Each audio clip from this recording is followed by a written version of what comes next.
नमस्कार मित्रांनो मी विशाल सोनवणे। तर लाडकी बहीण योजनेमध्ये काही बदल करण्यात आलेले आहे। तर आजची तारीख आहे 8 ऑगस्ट। तर आजपासून काही बदल करण्यात आलेले आहेत, त्याच्यामुळे काळजी करायची काही गरज नाही। कारण भरपूर महिलांचे फॉर्म हे इन पेंडिंग मध्ये होते, रिजेक्टेड होते आणि OTP व्हेरिफिकेशन होते। त्याच्यामुळे सरकारने हे लक्षात घेऊन याच्यावरती नवीन अपडेट केलेले आहेत, जेणेकरून ज्यांचे फॉर्म पेंडिंग आहेत, रिजेक्टेड झालेले आहेत, त्यांच्यासाठी लवकरात लवकर त्यांचे फॉर्म कसे पात्र होतील हे उद्देश ठेवून पूर्णपणे बदल करण्यात आलेले आहेत। सोबतच काही महिलांचे फॉर्म अजूनही भरलेले नव्हते, त्यांच्यासाठी सुद्धा नवीन वेबसाईट पोर्टल सुरू केलेलं आहे। त्याच्यामुळे नवीन अर्ज हे पूर्णपणे नारी शक्ती दूत ॲपवरती घेणं बंद झालेलं आहे। त्याच्यामुळे नवीन वेबसाईट पोर्टलवरती जाता लाडकी बहीण योजनेचे नवीन फॉर्म भरायचे आहे। ज्यांनी अगोदर फॉर्म भरलेला आहे त्यांना आता वेबसाईट पोर्टलवरती फॉर्म भरायची काही गरज नाही, कारण सरकारने काही नवीन अपडेट आलेले आहेत। म्हणजेच तुमचं फॉर्म जर पेंडिंग असेल, रिजेक्टेड झालेला असेल किंवा OTP व्हेरिफिकेशन असेल, आता तुम्हाला याचा स्टेटस बघता येणार नाही की तुमचा फॉर्म अजूनही पात्र ठरला आहे किंवा नाही। तर त्याच्यामुळे नारी शक्ती ॲप सध्याच्या स्थितीला बंद आहे। त्याच्यामुळे महाराष्ट्रातील भरपूर महिलांचे फॉर्म पेंडिंग आहेत। तुम्हाला सांगितल्याप्रमाणे OTP व्हेरिफिकेशन आहेत। त्याच्यामुळे भरपूर महिलांना अशी काळजी आहे की आपला फॉर्म रिजेक्ट झाला असेल तर आपण कसा चेक करायचा आणि तो दुरुस्ती करून कसा भरायचा। तर या महिलांसाठी एक सूचना आहे की नारी शक्ती दूत ॲप बंद झाला आहे, त्याच्यामुळे तुम्ही वेबसाईट पोर्टलवरती दुसरा फॉर्म भरू नका, नाहीतर तुम्हाला भविष्यात सुद्धा या योजनेचा लाभ भेटणार नाही आणि तुम्ही या योजनेसाठी अपात्र ठरणार आहात। कारण सरकार दोन फॉर्म ॲक्सेप्ट करत नाही, फक्त एक महिलेचा एकच फॉर्म सरकारकडे हवा असतो। त्याच्यामुळे एकाच महिलेला या 1,500चा पूर्णपणे लाभ होतो। तिने जर दोन फॉर्म भरले तर ती पूर्णपणे या योजनेसाठी अपात्र ठरते। त्याच्यामुळे नारी शक्ती ॲपमध्ये बदल करण्यात आलेले आहेत। आता हे बदल काय करण्यात आलेले आहेत ते सुद्धा बघून घेऊयात। ज्या महिलांचे फॉर्म अजूनही पेंडिंग आहेत, सोबतच ज्या महिलांचे फॉर्म रिजेक्टेड झालेले आहेत आणि ज्या महिलांचे फॉर्म OTP व्हेरिफिकेशन आहेत, आता त्याच्यावरती एक ऑप्शन आलेला आहे। राज्यातील सर्व महिलांचे फॉर्म पात्र ठरणार आहेत, जेणेकरून सर्व महिलांना लाडकी बहीण योजनेचा लाभ भेटला जाईल। त्याच्यामुळे नारी शक्ती ॲपमध्ये काही बदल करण्यात आलेले आहेत।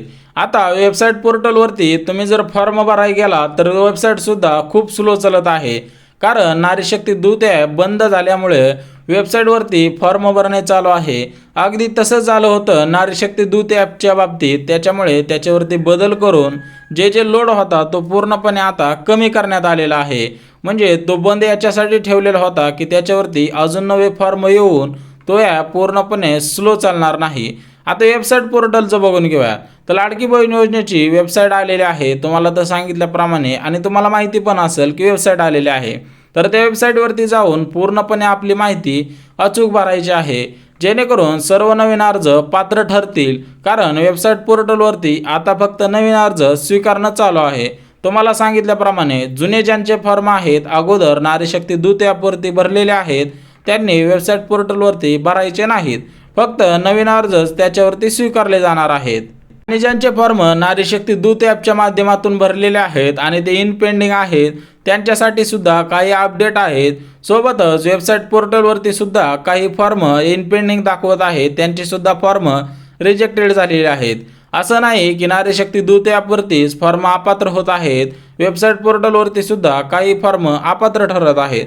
आता अपात्र ठरण्याची काय कारणे आहेत ते सुद्धा बघून घेऊयात। तर वेबसाईट पोर्टल आणि नारी शक्ती दूत ॲप यांच्यामध्ये काय फरक आहे आणि कशामुळे हे रिजेक्टेड होत आहेत, पेंडिंग राहत आहेत आणि OTP व्हेरिफिकेशन होत आहेत। तर ज्या महिलांनी लाडकी बहीण योजनेचा फॉर्म नारी शक्ती दूत ॲपवरती भरलेला आहे, त्या महिलांना इन पेंडिंग, रिजेक्टेड आणि OTP व्हेरिफिकेशन असं स्टेटस दाखवत आहे।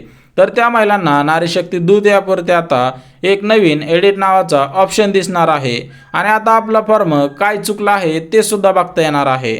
म्हणजेच एक गोष्ट लक्षात घ्या, तुमचा फॉर्म पेंडिंग आहे। आता हा पेंडिंग कशामुळे आहे हा तुमच्या मनामध्ये प्रश्न असेल। आता दुसरा रिजेक्टेड, काही महिलांचे फॉर्म रिजेक्टेड झालेले आहेत, तर त्या महिलांनी कसं चेक करायचं की आपला फॉर्म रिजेक्ट का झाला आहे, काय कारणे आहेत आणि आपण सुधारणा करून त्याच्यामध्ये पात्र कसं ठरू। आणि सगळ्यात महत्त्वाचा OTP व्हेरिफिकेशन, आता OTP व्हेरिफिकेशन म्हणजे काय आहे ते सुद्धा बघूयात, जेणेकरून सर्व महिलांना या योजनांची पूर्ण माहिती भेटून जाईल. आता पहिल्यांदा बघूयात इन पेंडिंग. तुम्ही सर्व व्हिडिओ बघा, जेणेकरून तुम्हाला परत काहीच अडचण येणार नाही. आता इन पेंडिंग म्हणजे काय? जर तुमचा फॉर्म इन पेंडिंग मध्ये असेल तर तुमचा फॉर्म अजूनही चेक केलेला नाही. म्हणजे एक गोष्ट लक्षात घ्या, ज्यांना ज्यांना इन पेंडिंग दाखवत आहे तुमचा फॉर्म अजूनही चेक केलेला नाही, कारण तुमच्या अगोदर भरले गेलेले सर्व फॉर्म चेक केले जाणार आहे, त्यानंतरच तुमचा फॉर्म चेक केला जाईल. जर तुमचा फॉर्म अचूक असेल आणि तुम्ही लाडकी बहीण योजनेसाठी पात्र ठरत असाल तर तुमचं नाव पात्रता यादीमध्ये येणार आहे. त्याच्यामुळे काळजी करायची काही गरज नाही, कारण तुमचा फॉर्म अजूनही चेक केलेला नाही. त्याच्यामुळे पात्र की अपात्र याचा अंदाज आपण लावू शकत नाही. आता दुसरं बघून घेऊयात OTP व्हेरिफिकेशन. आता भरपूर मला कमेंट येत होत्या OTP व्हेरिफिकेशन कसं करायचं आणि हे काय आहे तेच बघून घेऊया.